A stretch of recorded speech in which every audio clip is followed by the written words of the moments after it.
Análise de dados. Exemplo. A direção da empresa solicita o valor atual em quilos e a média mensal do inventário em processo. Os seguintes dados foram emitidos do sistema. Inventário em processo, 1.000 quilos. Atualmente, 42.000 quilos. A média mensal é 29,55 ou 29.550 quilos. E a porcentagem da diferença da média mensal com relação ao estoque atual é 42,2%. Frente a um relatório desse tipo, a maioria dos gestores procura por diferenças percentuais grandes, comparações com especificações, metas, valor planejado, média, valor do mesmo mês no ano anterior, etc. Há uma intenção de responder a seguinte questão: como estamos nos saindo este mês? Explicações são solicitadas pela direção para cada comparação cujo resultado não está como devia estar, ou que apresenta resultados insatisfatórios. Então, quais são os problemas com essa abordagem? O percentual de diferença depende do valor da base de cálculo, da quantidade de variação, causa comum e causa especial. Aqui, esse relatório simplesmente emitiu o dado do estoque atual e comparou com uma média. Aqui está comparando apenas um ponto isolado, com uma média de um conjunto de dados.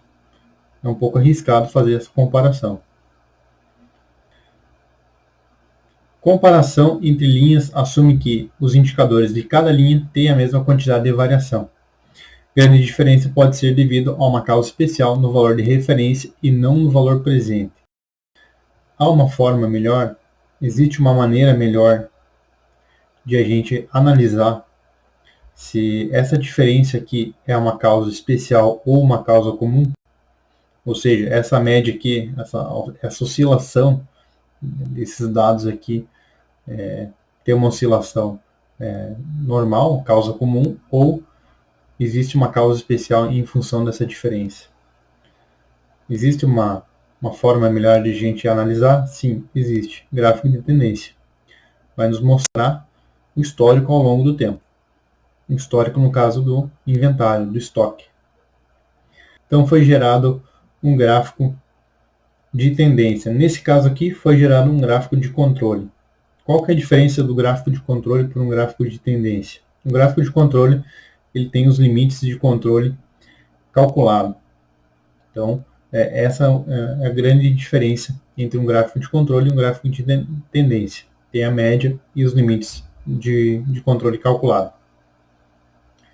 Então, aqui analisando todo o histórico do inventário em processo, a gente vê aqui o último ponto, 42.000 quilos, que é o ponto que foi emitido o relatório do estoque para a direção.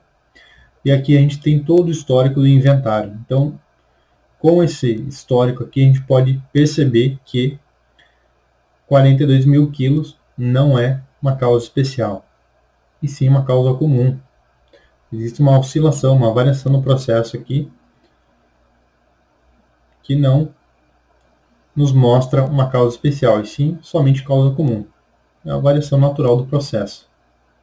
O que acontece é que foi isolado esse ponto aqui, foi emitido um relatório e comparado com uma média de um conjunto de dados. E isso muitas vezes é perigoso. Então a melhor maneira de estudar os indicadores ao longo do tempo é por meio de um gráfico de tendência ou gráfico de controle. Consequências de tratar agosto de 2020 como causa especial.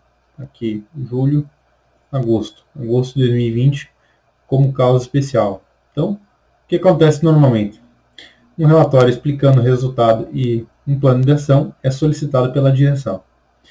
Um relatório explicando o resultado é elaborado e um plano de ação é proposto pelo responsável pela produção, muitas vezes com muita criatividade.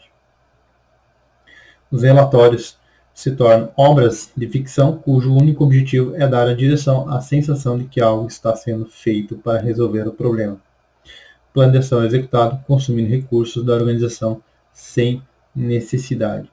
Então, muitas vezes, a solução é o quê?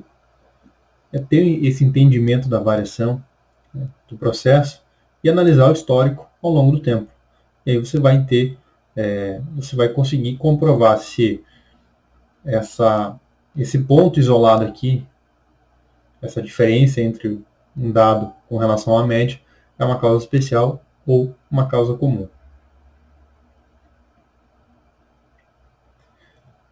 Princípios da teoria da variação. Então, devemos esperar que as coisas variem, elas sempre variam. O entendimento da variação nos diz o que esperar em termos de resultados. Trabalhe sempre nas causas de variação, as quais são sempre encontradas no sistema. Entendimento da variação nos diz quando algo especial aconteceu. Então, devemos esperar que as coisas variem, porque elas sempre vão variar, umas mais, outras menos. E a grande pergunta é, algo especial aconteceu? O que esperar? A gente precisa analisar os dados. E uma das ferramentas mais utilizadas no dia a dia é o gráfico de tendência, que a gente consegue analisar o histórico dos dados ao longo do tempo. E aí entender a variação, a variabilidade do processo.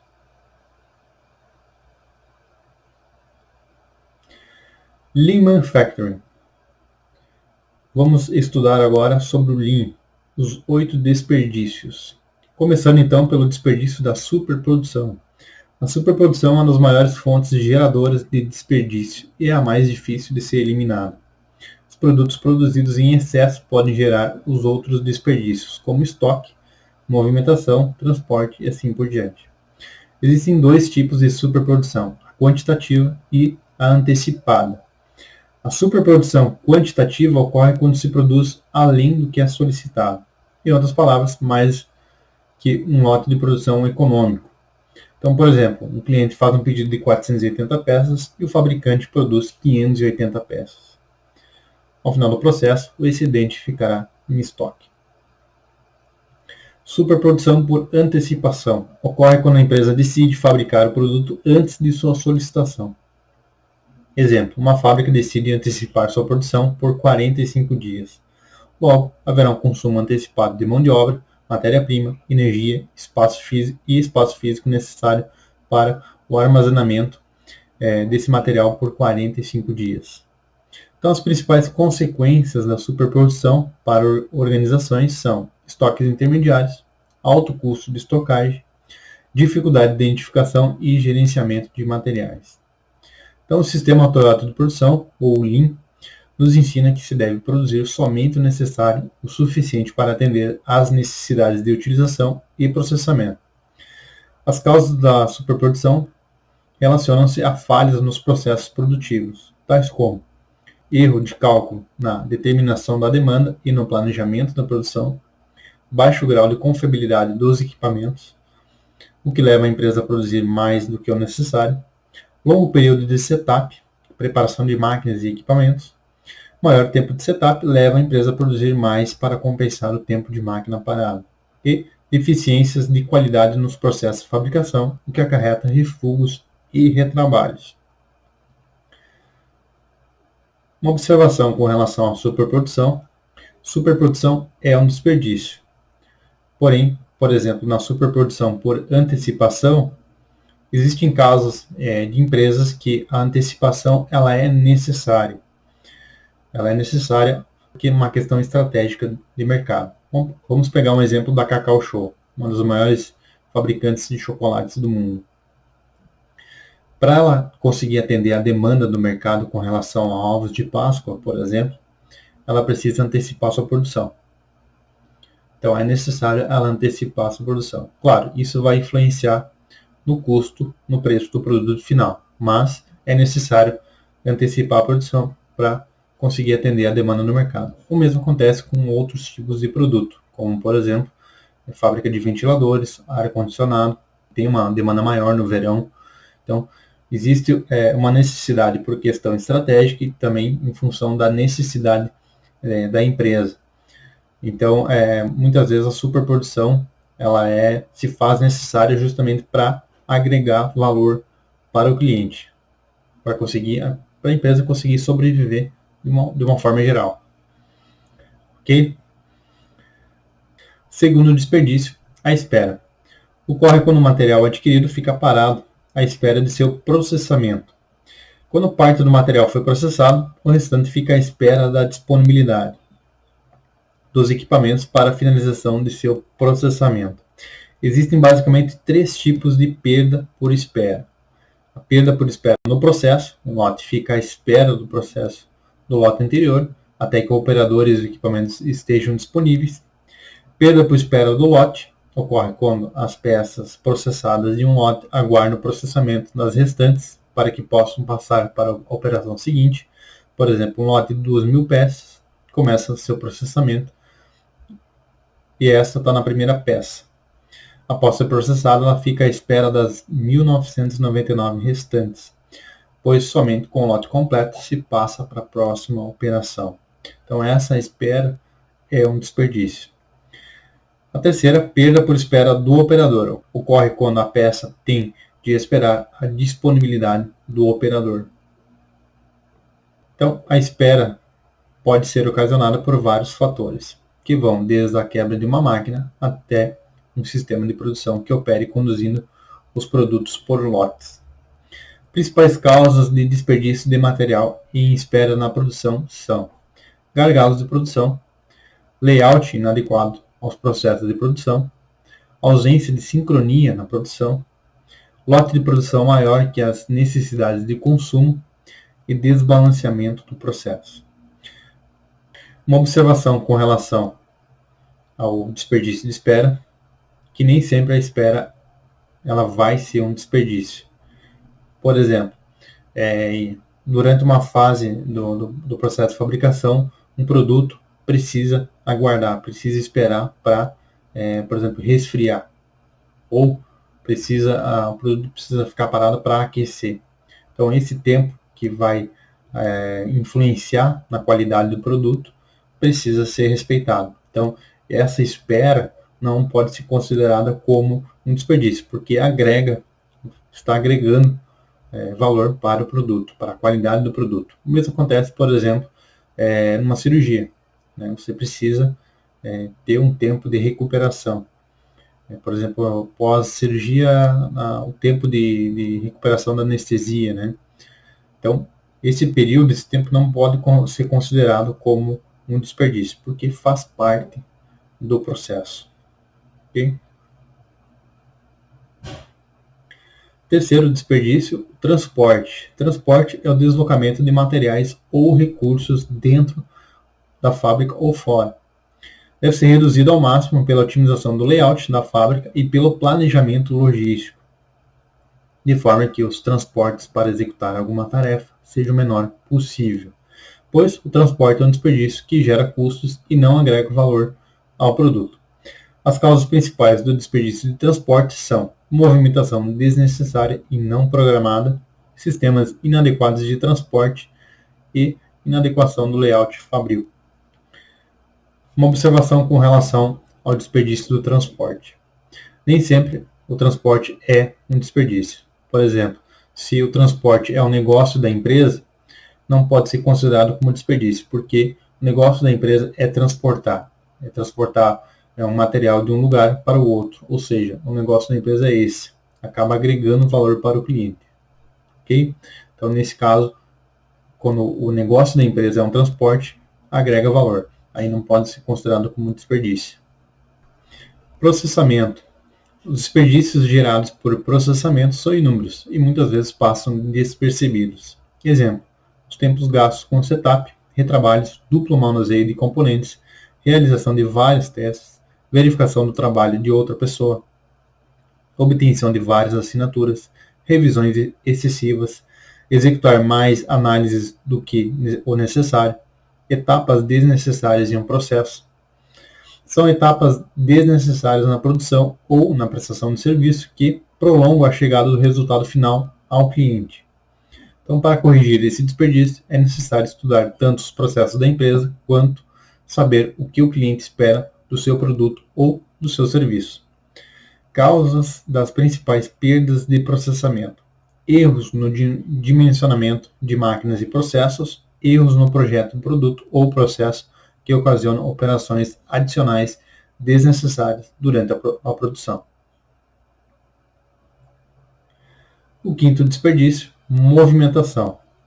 O desperdício de movimentação existe em situações onde algum trabalhador está se deslocando ou se movendo sem agregar valor ao produto ou ao serviço, caminhando, procurando coisas, alcançando objetos distantes e assim por diante.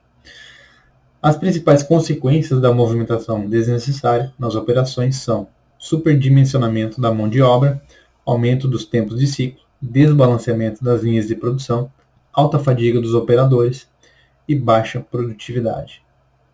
A movimentação deve ser minimizada para aproveitar o melhor tempo disponível e também para reduzir o desgaste físico dos operadores. Causas da movimentação desnecessária: execução das operações de forma desorientada, layout inadequado, análise equivocada dos movimentos e, consequentemente, má distribuição das tarefas na linha de fabricação, ausência de parâmetros e do tempo padrão para o operador comparar o seu ritmo de trabalho, desenvolvimento inadequado de hacks de componentes ou materiais usados na produção. Sexto desperdício: defeitos. São desperdícios decorrentes da fabricação de produtos que não atendem às especificações mínimas de qualidade e do projeto, gerando retrabalhos ou refugos. A fabricação de produtos defeituosos tem consequências negativas, tais como desperdício de material, movimentação e armazenagem de produtos defeituosos, retrabalhos e novas inspeções, tempo de mão de obra produtiva e baixa qualidade dos produtos. Perdas por defeitos têm como principais causas falta de padronização dos processos, baixa confiabilidade dos equipamentos, pouca qualificação dos operadores na realização de inspeções de produtos, alta variabilidade dos processos e da matéria-prima, pouca qualificação dos operadores na execução dos processos. Sétimo desperdício, estoque. Aqui tem uma figura clássica, né, do estoque. Quando o estoque está alto, ele acaba encobrindo vários desperdícios, né? Aí quando o estoque baixo, começa a aparecer um monte de problema, um monte de desperdício. Desperdício do estoque. Os desperdícios de estoque representam um custo elevado, problemas de controle e gestão de estoques e grandes áreas ocupadas. A maior dificuldade em combatê-los se deve à aparente vantagem que proporcionam ao minimizar problemas de sincronia entre os processos. Em vista disso, mascaram inúmeros problemas de qualidade e anomalias organizacionais. A melhor maneira de combatê-los é eliminar as razões pelas quais se fazem necessários mantê-los. As principais causas do desperdício de estoque são péssimo dimensionamento dos lotes e altos tempos de troca de ferramentas, desequilíbrio entre a produção e a demanda, desperdícios de superprodução, geradores de estoque, estoques para compensar esperas. Observação com relação ao desperdício de estoque. Nem sempre o estoque é um desperdício. Algumas vezes o estoque agrega valor para o cliente ou agrega valor para a empresa.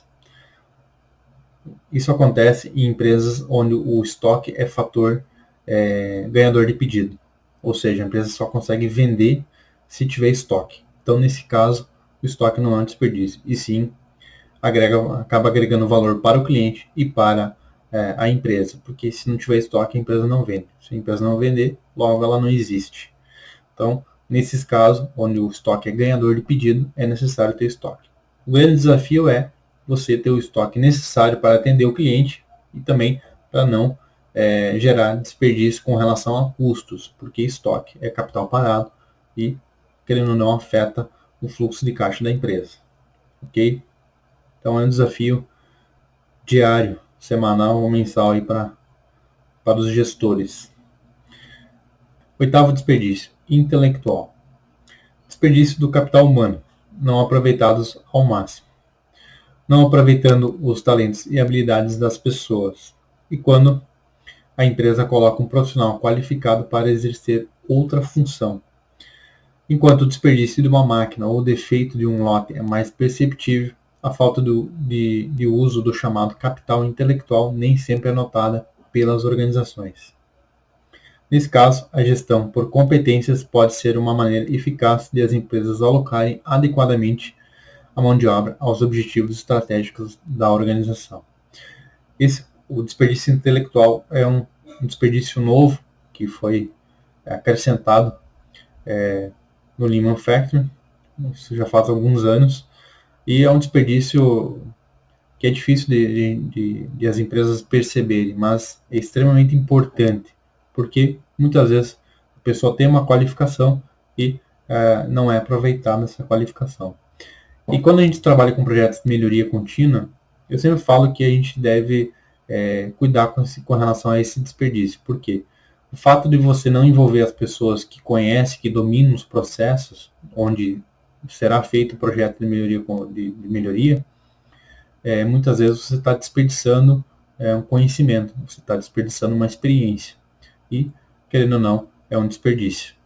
Então, a gente precisa tomar cuidado com relação a isso também. Em projetos de melhoria, é sempre importante a gente envolver as pessoas do processo, até porque elas têm mais conhecimento, mais intimidade com o processo. Então, é extremamente importante a gente envolver as pessoas e aproveitar esse capital intelectual de cada colaborador. Ok? Tem uma frase aqui que um ex-presidente da Toyota falou, que eu gosto muito. Ele diz o seguinte: a vida de uma pessoa é um acúmulo de tempo. Uma única hora equivale à vida de uma pessoa.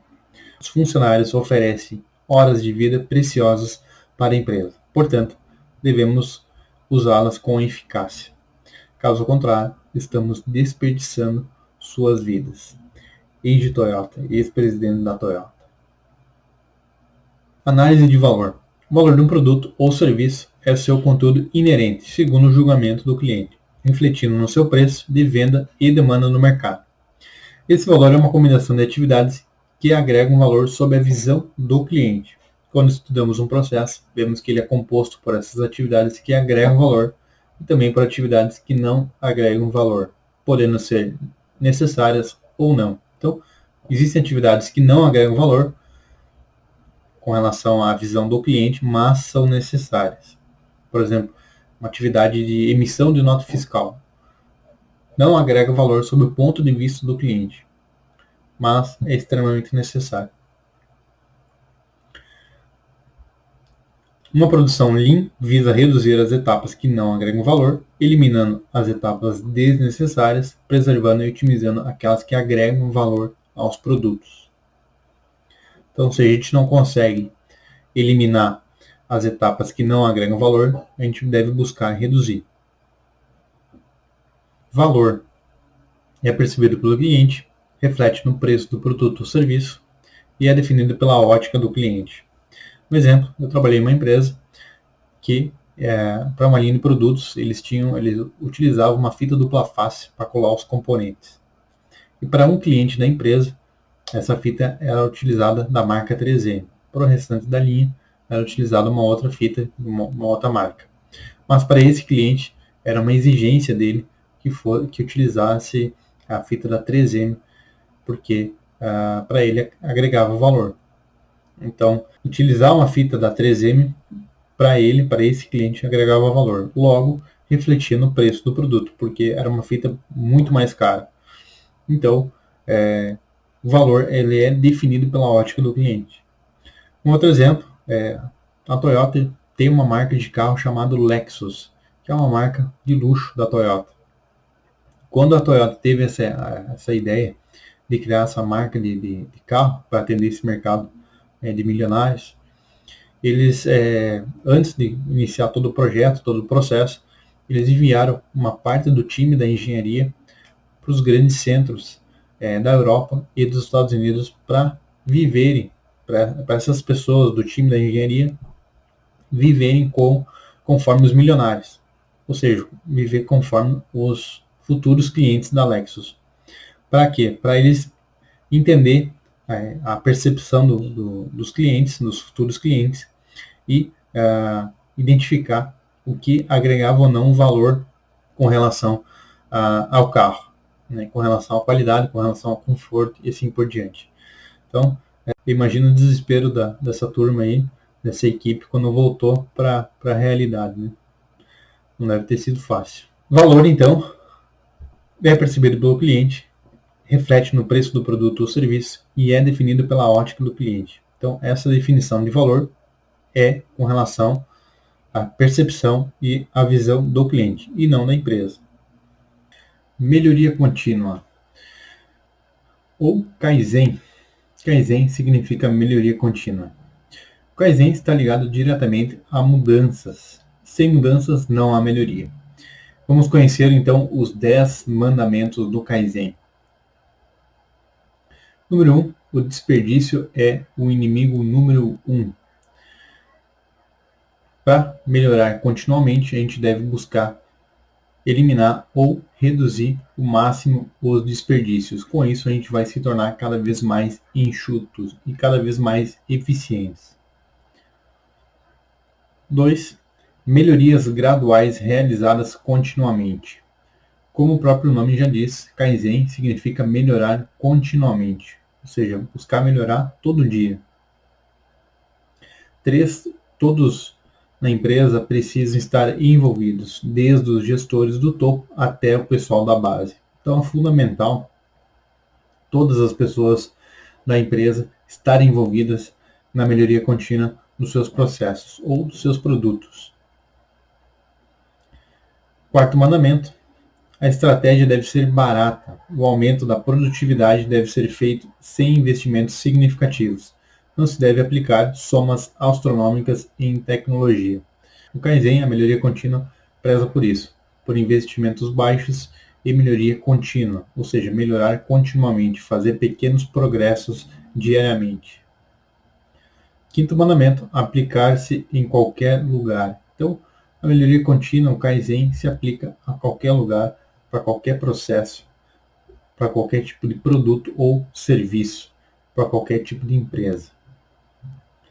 6º mandamento, apoia-se em uma gestão visual, numa total transparência de procedimentos, processos e valores.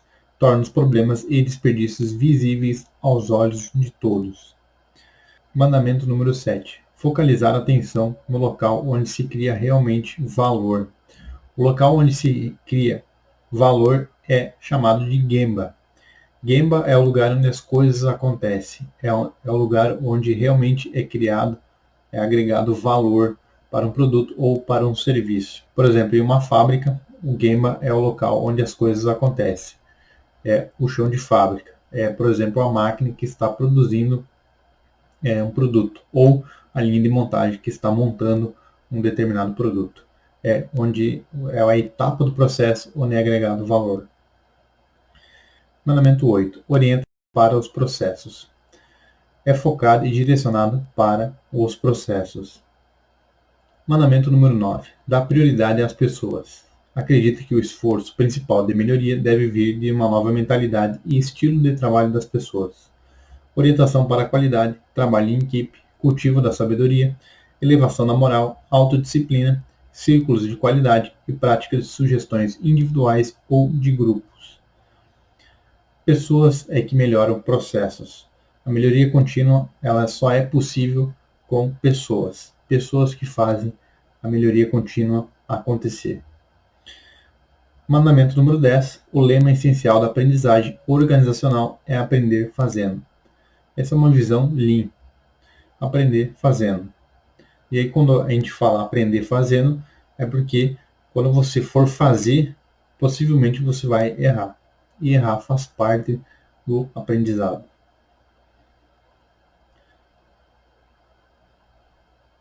História Kaizen, PDCA. A História Kaizen é um formato padronizado para registrar as atividades de Kaizen realizadas em atividades diárias e em pequenos grupos. A História Kaizen segue o ciclo PDCA. As etapas 1 a 4 refere-se a planejar, a etapa 5 se refere a executar, a etapa 6 se refere a verificar, as etapas 7 e 8 refere-se à ação. O formato da História Kaizen ajuda na resolução de problemas com base na análise de dados. Um de seus méritos é o de ajudar os gestores a visualizar e comunicar os processos de resolução de problemas. É também uma maneira eficaz de manter os registros de atividades de Kaizen. Várias ferramentas de resolução de problemas são exibidas no Kaizen para ajudar o leitor a entender o processo. Etapas do Kaizen com o PDCA. Então, na etapa 1, você vai escolher o tema, ou seja, se você tem um problema, o tema é um problema. Ou se você enxergou uma oportunidade, o tema é essa oportunidade que você enxergou.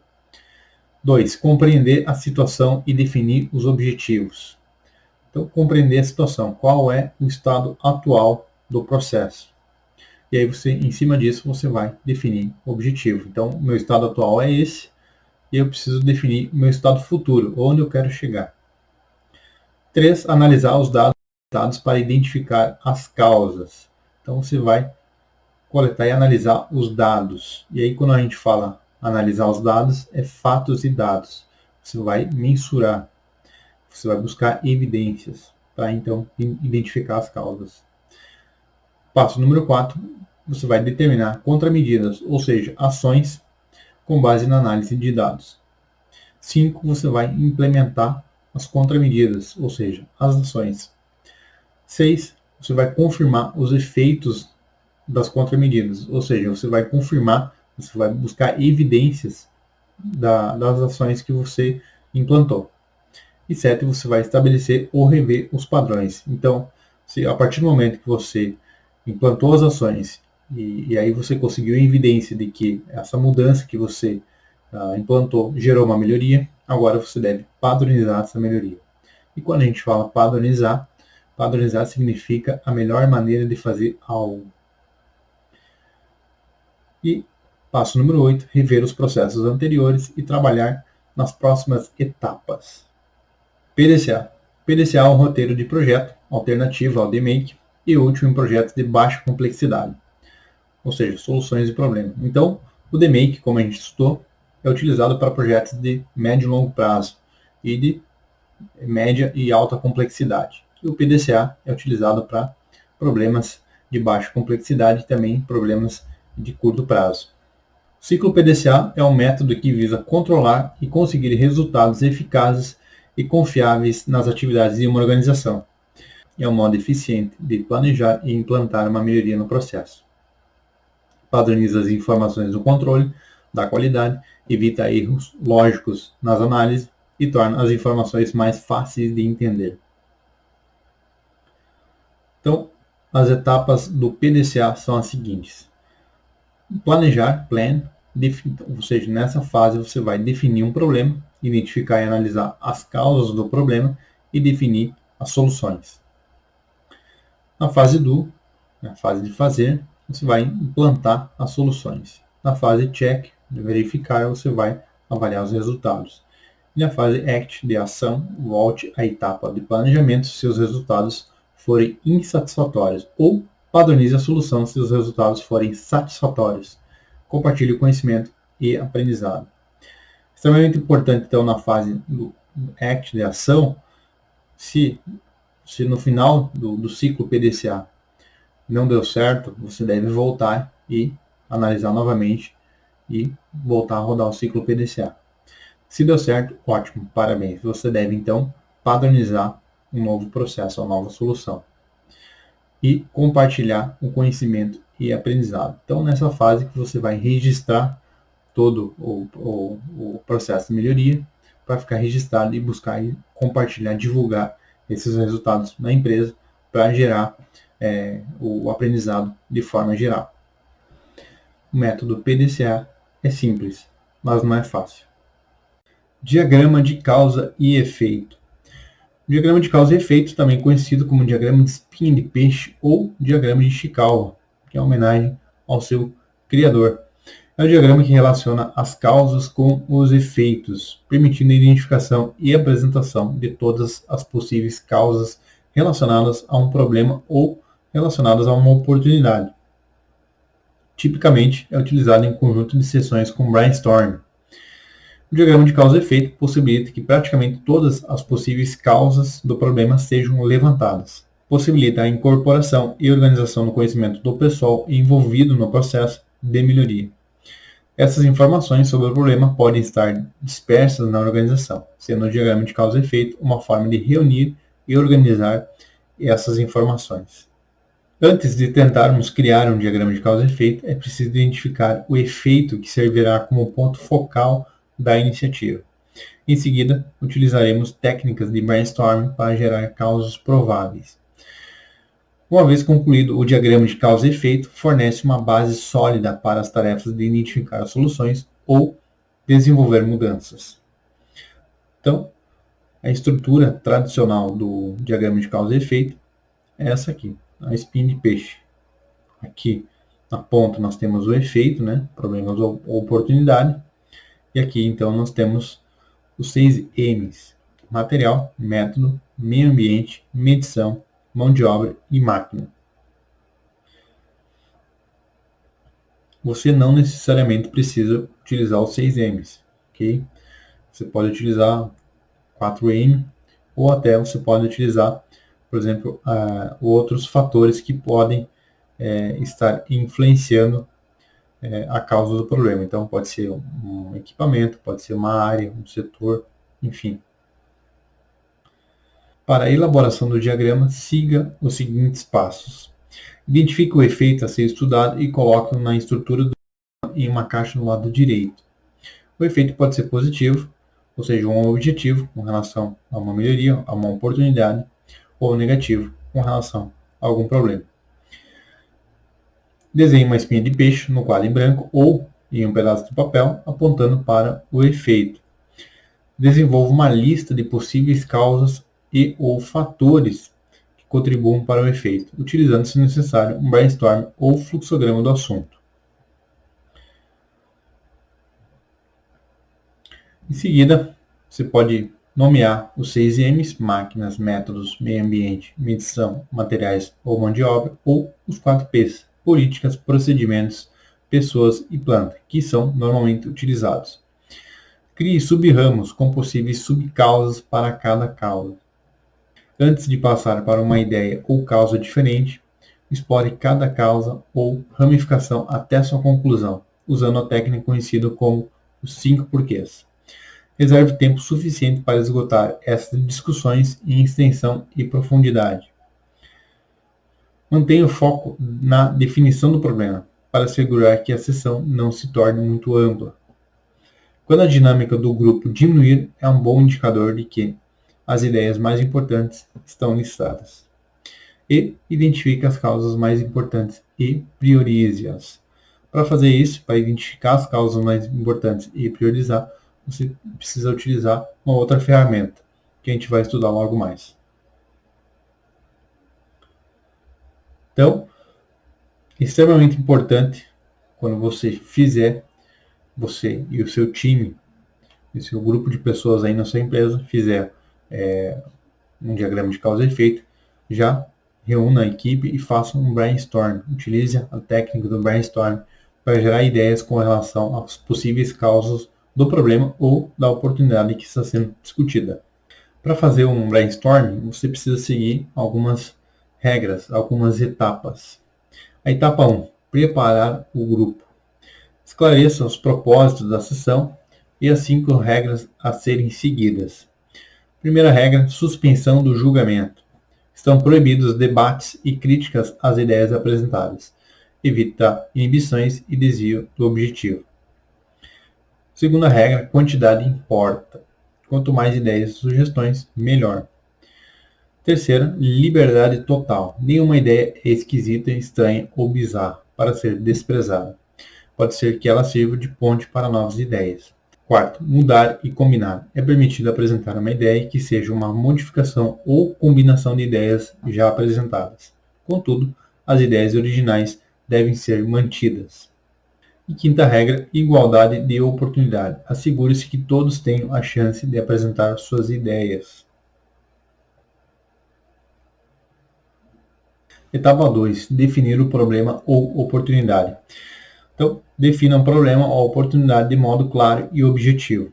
Descreva o problema ou oportunidade para o qual estão procurando ideias e assegure que todos o tenham compreendido. Evite que o grupo tome caminhos errados e perca o foco. Uma boa medida é escrever a definição do problema ou oportunidade em uma folha e colocá-la na parede. Ou se aí na sua empresa tem um quadro, você escreva no quadro e aí comece a gerar discussão. Etapa 3, geração de ideias. Criar ideias e anotá-las. Siga os passos. Estabeleça o tempo máximo de duração da sessão de geração de ideias. Define alguém para controlar o tempo. Comunique o tópico a ser analisado na forma de uma pergunta. Assegure-se que todos o entendam. Conceda alguns minutos para que todos possam pensar sobre a pergunta e peça que eles apresentem suas ideias. Defina se as ideias serão solicitadas de forma estruturada ou não estruturada. O que significa isso? Estruturado, o facilitador define uma rotação de maneira que cada pessoa contribua com uma ideia em cada rodada. Se a pessoa não tem uma ideia, passa a vez. Não estruturada, as pessoas apresentam suas ideias à medida que vão surgindo. Ferramenta dos 5 porquês.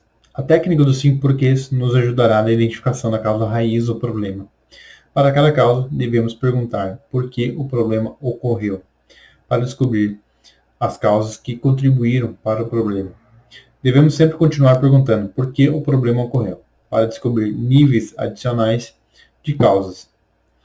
5 não é um número mágico. Algumas vezes é suficiente usar 2 ou 3 porquês.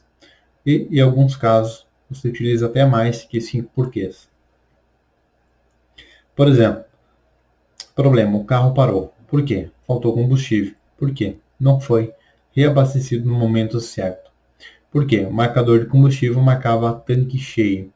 Por quê? O marcador estava inoperante. Por quê? A boia elétrica estava queimada. Críticas ao método. A técnica dos 5 porquês possui algumas peculiaridades que acabam sendo criticadas, como tendência de parar nos sintomas ao invés de aprofundar no nível de causas, a incapacidade de ir além do conhecimento atual do investigador, pois não é possível encontrar as causas que ainda não são conhecidas, a falta de apoio para ajudar o investigador a fazer o porquê correto, e o fato de os resultados não serem repetíveis. Exemplo, pessoas diferentes, utilizando os 5 porquês, chegam a diferentes causas para o mesmo problema. Isso é fato. Se você e um grupo de pessoas tiver um problema ou uma oportunidade e fizer cada um isolado, fizer uma análise dos 5 porquês, muito provavelmente é quase certo que cada um vai chegar em uma causa diferente. Isso é muito normal em função do conhecimento e da experiência que cada pessoa tem. Eu particularmente não gosto dessa ferramenta dos 5 porquês, porque ela é uma ferramenta que tem a tendência de levar o indivíduo, a pessoa, a causas diferentes. E ela pode ser muito bem manipulada, infelizmente.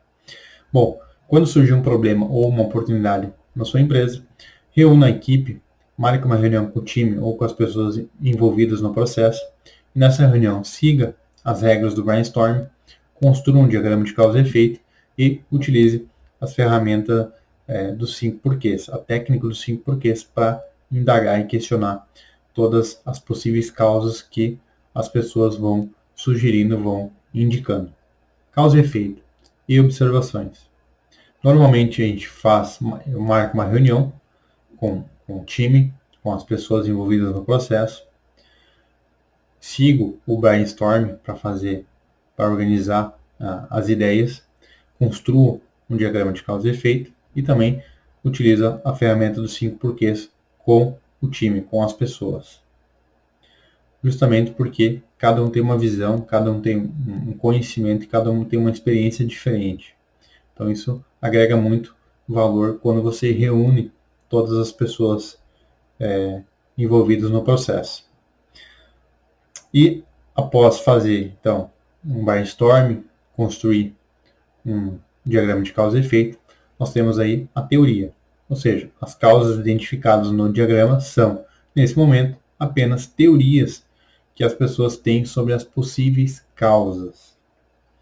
E agora é a hora de testar, ou seja, a hora de buscar evidências com relação a essas possíveis causas. É necessário testar essas teorias e uma forma de testá-las é reunindo evidências, geralmente com dados ou realizando experimentos. Então, após você construir um diagrama de causa e efeito, agora você precisa comprovar essas possíveis causas com fatos e dados. Muito bem, chegamos ao fim da aula 2 e na próxima aula você vai aprender sobre GUT, matriz GUT, gravidade, urgência e tendência, como priorizar ações ou problemas. Na sequência, plano de ação. Por que nenhuma grande ideia resiste a uma fraca implementação? Você vai aprender a ferramenta 5W2H, como fazer, aplicar, e eu também vou te dar algumas dicas práticas. Você também vai aprender na próxima aula sobre gestão visual e trabalho padronizado. Por que é tão importante? Na sequência, KPIs. Qual é o segredo de um bom KPI? E por último, não menos importante, storytelling com dados. Qual é o melhor gráfico para a minha situação? E mais, técnicas e dicas para você apresentar dados e resultados. E agora, deixa eu te mostrar mais alguns depoimentos de ex-alunos do curso Agente de Melhoria. O Diego Luiz Melo Freitas disse o seguinte: muito bom, completo e dinâmico, linguagem leve e extremamente entendível.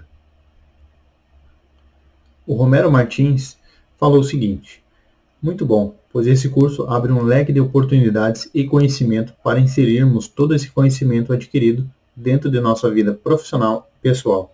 Grato pela oportunidade de fazer parte dessa turma. A Ana Mendes disse o seguinte: videoaulas muito explicativas e de fácil entendimento. Conhecimento técnico do instrutor é excelente.